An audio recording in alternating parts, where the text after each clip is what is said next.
오늘 하나님 말씀의 제목은 하나님의 심판입니다. 오늘은 에스겔서의 말씀입니다. 먼저 에스겔과 그 배경을 조금만 말씀을 드리겠습니다. 에스겔은 제사장 가문 출신입니다. 아버지가 제사장입니다. 에스겔은 아버지 밑에서 25세까지 제사장 교육을 받고 자랐습니다. 평생 제사장으로 살고 싶었습니다. 그런데 그 꿈은 사라지게 됩니다. 바벨론에게 예루살렘이 2차 함락되었기 때문입니다. 그때 에스겔은 25세에 바벨론의 포로로 끌려갔습니다. 참고로 말씀드립니다. 에스겔은 다니엘과 같은 시대의 사람입니다. 다니엘은 먼저 바벨론의 1차 포로로 먼저 끌려갔습니다. 에스겔은 8년 뒤에 2차 포로로 여호야긴 왕과 함께 끌려갔습니다. 그러나 이때는 예루살렘이 완전히 망한 상태는 아닙니다. 예루살렘이 완전히 망한 때는 3차 함락 때입니다. 에스겔이 2차 포로로 끌려갔을 때는 먼저 끌려간 다니엘이 바벨론의 온 지방을 다스리는 자가 되었을 때입니다. 에스겔은 5년 뒤 30세에 바벨론에서 하나님께 선지자로 부름을 받습니다. 그리고 하나님의 심판에 대해서 선포합니다. 하나님의 심판을 선포한 이유는 하나님을 버리고, 이스라엘 백성들이요, 하나님을 버리고 우상을 섬긴 죄, 우상 숭배의 죄 때문입니다. 지금이라도 빨리 돌아오라고, 우상 숭배를 버리라고, 다시 하나님께로 돌아오라고 선포했습니다. 그러나 남유다 백성들은 듣지 않았습니다. 결국 3차 바벨론의 침공으로 예루살렘은 완전히 망합니다. 예루살렘이 완전히 망한 다음에는 에스겔이 하나님의 위로와 회복을 또 선포했습니다. 망하기 전까지는 빨리 돌아오라고 선포를 했고, 망한 다음에는 하나님의 위로와 회복을 선포를 했습니다. 이때 같은 시기에 활동했던 선지자들은 다니엘, 예레미야, 그리고 하박국이 있습니다. 에스겔서를 보시면은 인자야라는 말이 93번 나옵니다. 하나님이 에스겔을 부를 때 인자야라고 불렀습니다. 오늘 읽은 1절에도 너 인자야라는 말씀이 있습니다. 그런데 여러분, 인자야라고 하는 말은 그렇게 좋은 말이 아니에요. 인자야, 이 말은 히브리어로 벤 아담이라는 뜻입니다. 사람의 아들이라는 뜻입니다. 더 정확히 표현하면 이 사람 새끼야, 그 뜻입니다. 하나님의 감정이 지금 아주 안 좋은 상태입니다. 굉장히 격해 있다고 보시면 됩니다. 그 이유는 이스라엘 백성들의 죄악 때문입니다. 하나님께서 에스겔에게 인자야, 이 사람 새끼야 하고 부르는 것은 에스겔에게 화가 나서가 아닙니다. 에스겔은 죄가 없어요. 그런 죄가. 그런데 이스라엘 백성들의 죄를 대표해서 대신 죄를 담당하고 있는 것뿐입니다. 여러분, 에스겔은 다른 선지자들과 달리 몸설교를 잘해요. 몸설교의 대가입니다. 몸으로 직접 보여주는 설교, 몸으로 이상한 행동을 해서 사람들이 묻게 만듭니다. 그러면 그때 이건 이거야 라고 설교를 합니다. 에스겔의 설교는 다 그런 설교였어요. 그래서 설교하기가 참 어렵습니다. 힘든 설교죠. 몸으로 설교를 해야 되니까. 자, 오늘 읽은 말씀도 몸 설교입니다. 4절부터 보시면 에스겔은 잠도 똑바로 못 잡니다. 자, 4절 5절 다 같이 읽어보겠습니다. 시작. 너는 또 오른쪽으로 누워 이스라엘 족속의 죄악을 짊어지되 네가 눕는 날수대로 그 죄악을 담당할지니라. 내가 그들의 범죄한 횟수대로 내게 날수를 정하였나니 곧 390일이니라. 너는 이렇게 이스라엘 족속의 죄악을 담당하고. 하나님께서 에스겔에게 390일 동안 왼쪽으로만 누워서 자래요. 그 이유는 북이스라엘의 죄 때문입니다. 하루가 1년입니다. 하루가 1년. 하루를 1년으로 계산해서 390년 동안 북이스라엘이 지은 죄를 390일로 네가 담당하라는 것입니다. 390일 동안 네가 왼쪽으로만 불편한 잠을 자라는 것입니다. 여러분, 그거 심히 괴로운 일입니다. 쉬운 일 아닙니다. 아주 힘든 일입니다. 390일 동안 왼쪽으로만 옆으로 누워서 자라는 거예요. 자, 390일 동안 네가 왼쪽으로만 잠을 자라. 그런데 390일이 끝나니까 하나님께서 부르십니다. 인자야. 예, 하나님. 왼쪽으로 다 잤어? 예, 하나님. 힘들어 죽겠습니다. 그러니까 그래? 그러면은 이제 오른쪽으로만 40일 동안 또 자. 누워 자. 하는 거예요. 예, 하나님. 알겠습니다. 하고서 다시 에스겔이 오른쪽으로만 또 누워서 40일을 또 잡니다. 자, 이번에는 40년 동안 지은 남유다의 죄 때문입니다. 자, 6절 다 같이 한번 읽어보겠습니다. 자, 시작. 그 수가 차거든 너는 왼쪽으로 누워 유다 족속의 죄악을 담당하라. 내가 네게 40일로 정하였나니 하루가 1년이니라. 자, 여러분, 40일도 쉬운 일 아니죠. 그때 사람들이 에스겔에게 묻습니다. 에스겔 목사님, 아니 왜 잠을 그렇게 불편하게 자요? 그러면 또 설교를 합니다. 390일 동안 왼쪽으로 누워 잔 것은 북이스라엘 너희들의 죄 때문이고 40일 동안 오른쪽으로 누워서 잔 것은 유다 너희들의 죄 때문이다. 하나님이 그렇게 말씀하셨다 라고 또 설교를 했다는 것이죠. 자, 여기서 하나님이 에스겔에게 390일 동안 왼쪽으로 누워 자게 한 것은 북이스라엘의 죄 때문입니다.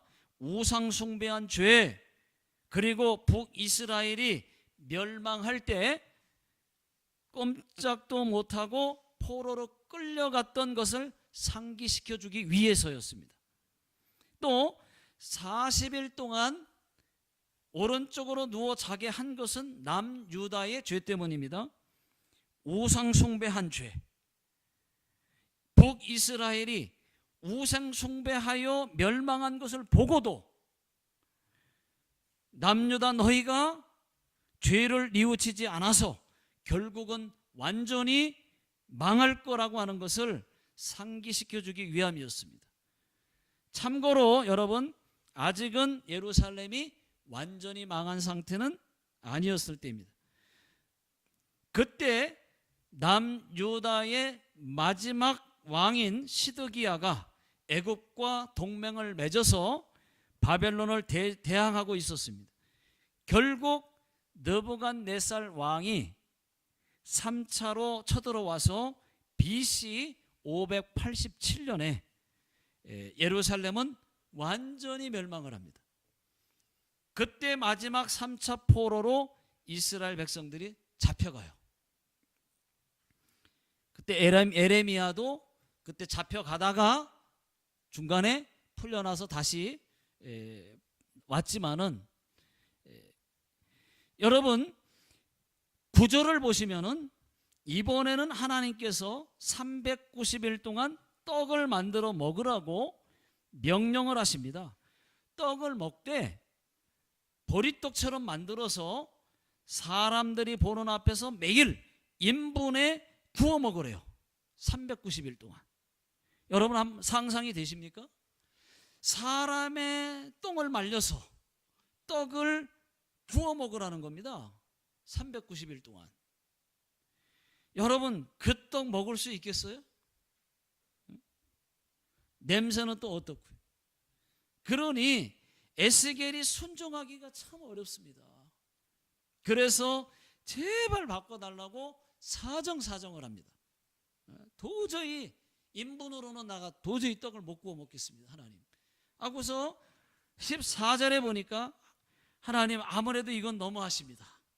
저는 영혼을 더럽힌 일도 없고 스스로 죽은 것도 짐승에 찢긴 것도 또 가증한 고기를 입에 넣은 적도 없습니다 하고 사정하니까 하나님께서 알았어, 그러면 쇠똥으로 바꿔줄게 해가지고 소똥으로 바꿔주십니다. 자, 12절 14절 15절 다 같이 화면에도 나와 있고요. 자, 시작. 너는 그것을 보리떡처럼 만들어 먹되 그들의 목전에서 인분 불을 피워 구울지니라. 내가 말하되 주 여호와여, 나는 영혼을 더럽힌 일이 없나이다. 어려서부터 지금까지 스스로 죽은 것이나 짐승에게 찢긴 것을 먹지 아니하였고 가증한 고기를 입에 넣지 아니하였나이다. 여호와께서 내게 이르시되 보라, 쇠똥으로 인분을 대신하기를 허락하노니 너는 그것으로 떡을 구울지니라.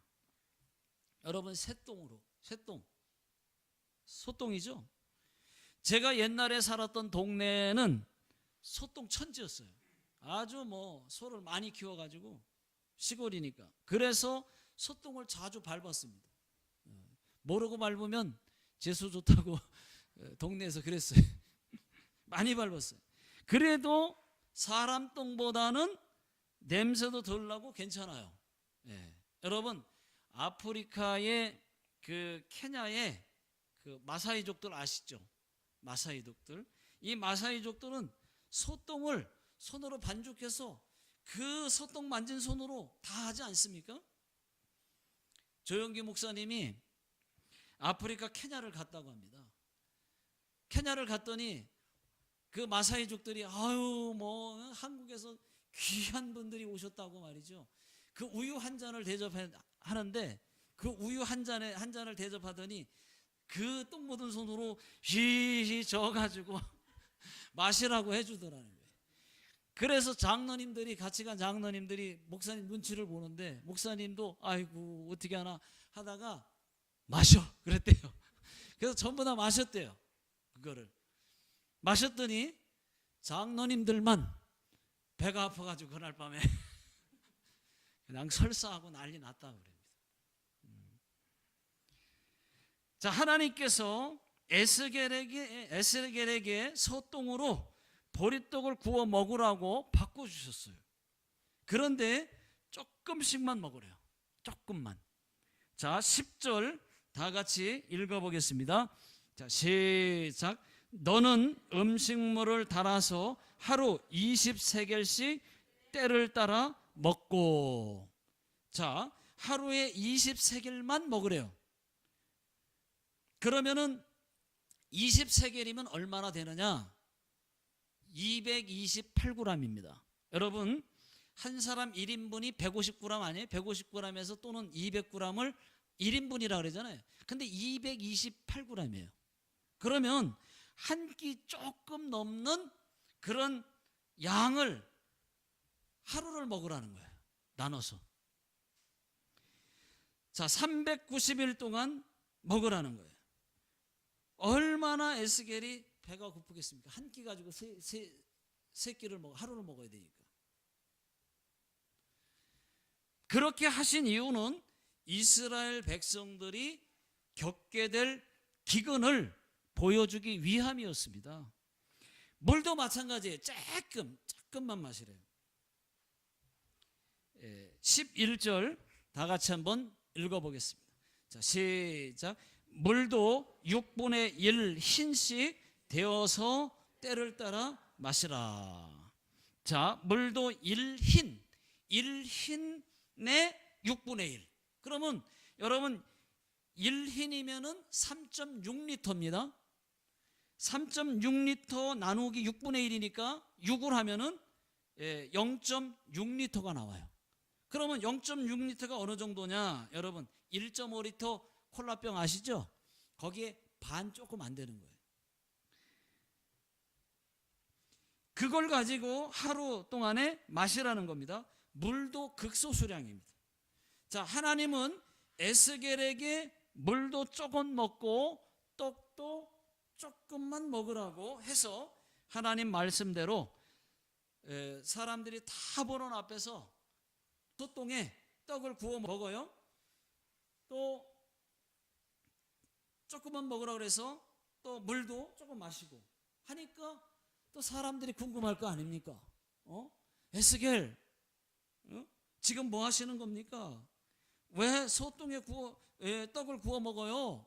왜 물은 그렇게 조금만 마셔요? 라고 물으니까 얼마 안 있으면 하나님께서 예루살렘에 기근이 있을 거라고 했다.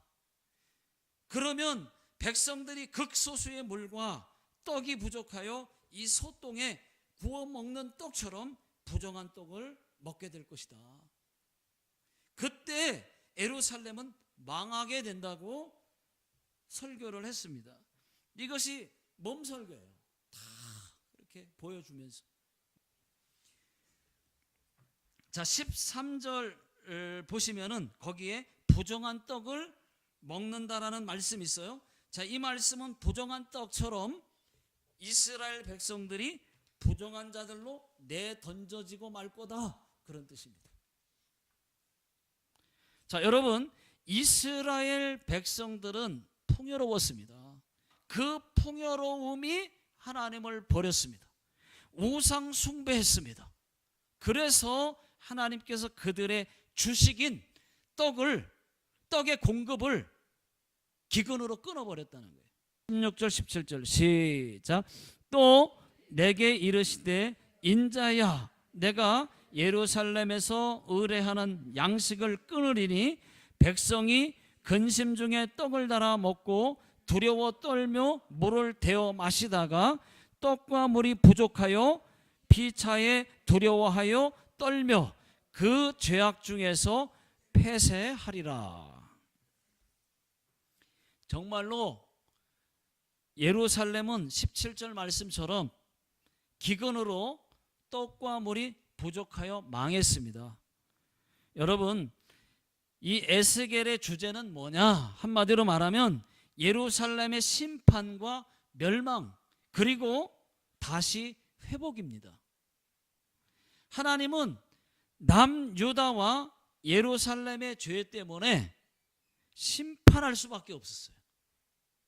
질투나게 하는 질투 우상 때문에 심판할 수밖에 없었어요. 여러분, 또 에스겔 8장을 보시게 되면은 하나님께서 얼마나 화가 많이 났는지를 잘 알 수가 있습니다. 하나님께서 에스겔을 곱게 부르지 않습니다. 인자야, 인자야는 좋은 뜻 아니라 그랬죠. 인자야. 또 에스겔을 곱게 데려가지도 않아요. 에스겔 8장 2절을 보시면은 하나님이 비행접시 같은 이상한 물체를 하나 끌고 오십니다. 자, 에스겔서 8장 2절을 한번 다 같이 읽어보겠습니다. 자, 시작. 내가 보니 불 같은 형상이 있더라. 그 허리 아래의 모양은 불 같고 허리 위에는 광채가 나서 단쇠 같은데, 이 모양이 뭐겠어요? 여러분, 사진 먼저 보여줄래요? 자, 아래의 모양은 불 같고 위의 모양은 단쇠 같은 것, 뭐예요? 비행접시 같은 거예요. 이상한 물체. 비행접시 같은 이상한 물체를 하나님이 하나 딱 끌고 오시더니 3절을 보시면은 손 하나가 밑으로 쭉 내려옵니다. 응? 하나님이 손을 쭉 한 손을 내리세요. 그러더니 에스겔 머리채를 손으로 확 하고 잡아쥐고 에스겔을 대롱대롱 매달아가지고, 예? 매달은 채로 막 끌고 갑니다. 날아갑니다. 바벨론에서 예루살렘까지 날아가는 거예요. 데려갑니다. 자, 비행접시 옆에 한 자리 태워주면 얼마나 좋겠어요. 그렇게도 하는, 화가 나가지고 격해가지고. 자, 하나님이 에스겔의 머리채를 잡고 예루살렘 성전으로 가서 제일 먼저 보여준 것이 뭐냐? 질투의 우상입니다. 질투의 우상. 자, 그런가 안 그런가? 자, 3절 다 같이 한번 읽어보겠습니다. 시작. 그가 손 같은 것을 펴서 내 머리털 한 모숨을 잡으며 주의 영이 나를 들어 천지 사이로 올리시고 하나님의 환상 가운데에 나를 이끌어 예루살렘으로 가서 안뜰로 들어가 북향한 문에 이르시니 거기에는 질투의 우상 곧 질투를 일어나게 하는 우상의 자리가 있는 곳이라. 여기서 여러분, 질투의 우상은 아사라 목상입니다. 아사라 목상이, 이 우상이 하나님 성전에 버젓이 있는 거예요. 여러분 한번 생각해 보십시오. 질투의 우상, 나무로 만든 아세라 목상이 하나님의 성전에 있다고 한번 생각을 해 보십시오. 아니, 우리 교회 안에 석가모니 불상이 이 강단 위에 있다고 한번 생각을 해 보십시오. 하나님이 화가 나겠습니까? 안 나겠습니까? 화가 난다 1번, 화가 안 난다 3번. 몇 번입니까? 화가 나죠. 화가 나죠. 1번. 또 하나님을 잘 믿었던 이스라엘 백성들이 어느 날 하나님을 떠나고 우상 숭배를 하고 있다고 한번 생각을 해보십시오. 하나님께서 얼마나 화가 나고 질투가 나겠습니까? 남편이 바람핀다고 한번 생각을 해보세요. 얼마나 화가 나, 질투가 나나. 또 예수 잘 믿던 사람이 어느 날 하나님을 떠나더니 또 집에 우상을 갖다 놓고 절하고 있다고 한번 생각을 해보세요. 우리도 안 좋은데 하나님은 얼마나 화가 나겠습니까? 여러분, 하나님도 감정 있습니다. 출애굽기 34장 14절 한번 보십시오. 자, 시작. 너는 다른 신에게 절하지 말라. 여호와는 질투라 이름하는 질투의 하나님이니라. 여러분, 하나님이 한번 질투하시면요 400년 동안 그 진노를 풀지 않을 정도로 질투의 하나님이시라고요. 감정 있습니다. 여러분, 하나님은 우상 숭배하면 3, 4대까지 죄를 갚겠다고 말씀하셨어요. 자, 출애굽기 그런가 안 그런가? 출애굽기 20장 4절, 5절, 6절 다 같이 한번 읽어보겠습니다. 자, 시작. 너를 위하여 새긴 우상을 만들지 말고 또 위로 하늘에 있는 것이나 아래로 땅에 있는 것이나 땅 아래 물속에 있는 것에 어떤 형상도 만들지 말며 그것들에게 절하지 말며 그것들을 섬기지 말라.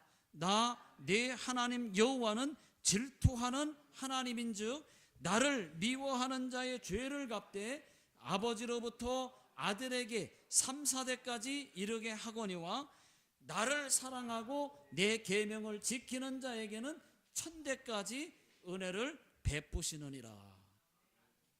자, 하나님이 또 인자야 네가 이스라엘 족속이 행하는 것들을 보았느냐 하면서 우상 숭배한 걸 보여줬거든요. 이제 또 다른 큰 가증한 일을 네가 보리라. 또 가증한 일을 또 보여주세요. 그리고는 여기저기를 머리채를 잡고 끌고 다니면서 다 보여줍니다. 자, 봐봐 하니까 보니까 뭐예요? 이스라엘 백성들이, 이 백성들이 이 예루살렘 성전, 그러니까 유다 백성들이죠. 이 백성들이 예루살렘 성전 사방의 벽에다가 모든 우상을 다 그려놨어요. 그리고 이스라엘 장로들 70명이 그 벽 앞에서 또 우상 숭배를 합니다. 화가 안 나겠습니까? 하나님이 제일 싫어하는 것이 우상 숭배인데. 자, 에스겔서 8장 10절도 한번, 10절, 11절, 12절 다 같이요. 자, 시작. 내가 들어가 보니 각양 곤충과 가증한 짐승과 이스라엘 족속의 모든 우상을 그 사방 벽에 그렸고 이스라엘 족속의 장로 중 70명이 그 앞에 섰으며 또 내게 이르시되 인자야, 이스라엘 족속의 장로들이 각각 그 우상에 방한 어두운 가운데에서 행하는 것을 네가 보았느냐. 또 인자야 하고 부르십니다. 인자야, 네가 가증한 일을 보리라 하시면서 또 뭘 보여주시냐면은 담모스를 위해 애곡하는 것을 보여주십니다. 이 우상. 참고로 여러분, 담모스 신은 식물을 소생케 하는 신입니다. 식물을 나게 하는 거죠. 풀, 뭐 이런 식물을 나게 하는, 소생케 하는 신입니다. 자, 여름이면 식물이 말라서 죽어요. 그러면 사람들이 또 담모스를 위해서 애곡을 합니다. 풀이, 그 식물이 죽었다고. 다시 봄이 되면 식물이 다시 살아났다고 기뻐합니다. 담모스는 바벨론이 섬기던 주신인데 유다에서도 그 담모스 숭배가 있었던 것입니다. 백성들이 담모스를 위해 애곡하는 것을 보여주셨어요. 자, 에스겔서 8장 14절을 보십시오. 자, 시작. 그가 또 나를 데리고 여호와의 전으로 들어가는 북문에 이르시기로 보니 거기에 여인들이 앉아 담모스를 위하여 애곡하더라. 여러분, 담모스가 뭐라고? 그 앞에서 신이라고 백성들이 우상 숭배하며 울고 있습니다. 그리고 또 봐봐 하면서 보여주는데 이번에는 태양신에게 예배하는 것들을 다 보여줘요. 이것이 다 8장의 내용들입니다. 하나님은 에스겔을 부를 때도 곱게 부르지 않으시고 화가 굉장히 많이 격해 있다고 하는 것을 알 수가 있습니다. 하나님은 하나님을 잘 믿던 유다 백성들을 사랑하시지만 우상 숭배하는 유다 백성들을 심판할 수밖에 없었습니다. 에스겔을 통하여 우상 숭배를 버리고 하나님께로 돌아오라고 외쳤지만은 그들은 듣지 않았습니다. 결국은 완전히 망했습니다. 바벨론의 포로로 끌려갔습니다. 그러나 다시 회복을 주시죠. 언제요? 회복을 주시는 이유는 뭐냐? 아브라함과 다윗의 약속한 것이 있었기 때문에 회복을 주십니다. 회복은 언제 주시느냐? 70년 포로를 마치고, 포로 생활 마치고 포로 귀환할 때, 그때입니다. 자, 이런 간증이 있습니다. 한국의 조수연 성도님의 간증입니다. 이름은 여자인데 남자분이십니다. 자, 이분은 종갓집 외아들로 태어나서 수백 년 그 내려오는 집안 제사를 물려받았다고 합니다. 1년이면 제사가 10번 이상 있습니다. 그리고 왕불교 신자였습니다. 전국 유명한 사찰을 다 돌아다니면서 108배, 300배 또는 1000배를 했다고 합니다. 그러나 잘 되는 것은 없었다고 말합니다. 그러던 어느 날 건설 현장에서 일을 하다가 다쳐가지고 후종인대 고라증이라고 하는 병이 생겼습니다. 수술은 했지만은 오른쪽에 마비가 왔다고 합니다. 잘 걷지도 못합니다. 왼쪽 팔은 잘 못 들어서 젓가락질도 잘 못하고 면도질도 못한다고 합니다. 그랬던 그분이 어느 날 교회를 나가게 됐어요. 그 첫날 교회에서 이런 설교를 들었어요. 귀신에게 절한 것, 제사한 것, 죽은 사람에게 절한 것, 우상에게 절한 것, 그 우상 숭배한 죄를 회개하라고 들었다는 것입니다. 그 말씀을 듣고 하나님 내가 잘못했습니다. 우상 숭배한 것 다 용서해 주시옵소서. 다 회개를 했다고 합니다. 그리고 우상들을 다 버리고 죽은 조상에게 드렸던 제사를 다 끊고 교회를 다녔는데 얼마 안 돼서 바로 병이 다 나았다고 합니다. 여러분 그렇습니다. 혹시 여러분들 중에 아직 몰라서 예수를 믿고는 있지만 과거에 우상 숭배한 것, 제사 지낸 것, 이상한 종교를 믿었던 거 아직 회개하지 않은 것이 있으면 여러분 반드시 회개하셔야 돼요. 이 문제는 회개하러 그 마무리를 지셔야 돼요. 그냥 넘어갈 일 아닙니다, 여러분. 회개하고 그 문제 끊어버려야 돼요. 그것으로 인해서 3, 4대까지 저주가 흘러가지 않도록 나 때에 내가 예수 믿었으면 나 때에 내가 끊어버려야 됩니다. 반드시 회개하셔야 돼요. 어떤 분은 그것을 회개하고 병 나은 분들도 계십니다. 어떤 분들의 가정은 우환이 사라지기도 하고. 여러분, 하나님은 우상 숭배를 가장 싫어합니다. 하나님은 우상 숭배할 때 질투하십니다. 여러분, 하나님을 질투나게 하면 사랑하는 자녀라 할지라도 하나님은 심판할 수밖에 없습니다. 우리는 우상 숭배하면 다른 우상에게 절하는 거, 또 다른 종교를 믿거나 그런 것만 생각하는데 아니에요. 어쩌면 우리도 지금도 우상 숭배를 하고 있는지도 모르겠습니다. 만약에 하나님보다 더 사랑하는 것이 있다면 그것이 우상이 될 수가 있습니다. 그것이 자녀이든 권력이든 명예이든 돈이든 여러분 혹 돈을 하나님보다 더 사랑하면 그것이 우상이 될 수가 있습니다. 정말로 돈이 우상인 분들 있습니다. 많습니다. 여러분 진짜 한번 생각을 해보시기 바랍니다. 나는 돈을 하나님보다 더 사랑하지는 않는가? 만약에 돈을 하나님보다 더 사랑하면 그것이 우상이 될 수 있기 때문에 하나님은 질투하실 수밖에 없습니다. 돈에게 하나님 자신이 빼앗긴 것 같아서 돈을 심판하십니다. 돈을 빼앗아갑니다. 자꾸 돈이 새나가게 합니다. 사기를 당합니다. 돈이 안 모아지게 만듭니다. 여러분, 돈 때문에 또 일하는 것 때문에 교회를 못 나오는 일 절대로 없기를 주의 이름으로 축원합니다.